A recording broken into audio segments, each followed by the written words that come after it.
And you got 892 out of that original engine. That was original engine and original transmission, 892,000 miles. And original CP4 pump, man, too. Yeah, that is crazy. So I mean, talking about the CP4, so it sounds like, what's your normal protection plan for the CP4? I know you'd mentioned kind of before we started the video that you ran the Ford additive and then something else you also put in. What were you running for your additive mix? Okay, so fuel additive. Not the whole life of this truck, not a drop of fuel has been in it without the Ford additive.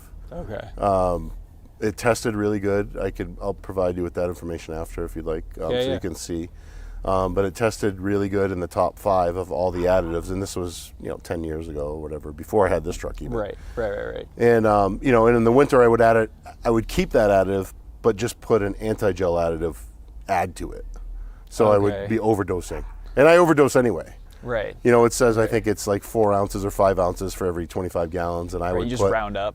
No, I way up because the tank in the back's 118 gallons, and if it was empty, I would put 2 bottles, so 40 ounces, and then I would put 1 bottle in the 50-gallon tank. Right. And I just overtreat it, and people would say, "Oh, you're wasting too much money. You're wasting a lot of money doing a lot extra," and I was like, "Well, I mean, my CP4 pump has lasted 900,000 miles, so I guess I'll stick with it." Can't be bad for it. Yeah. So, and then the company that oil filter company I use, Insane Diesel, they also make an additive now, as well as oil. So once they came out with their oil and additive, I started using that.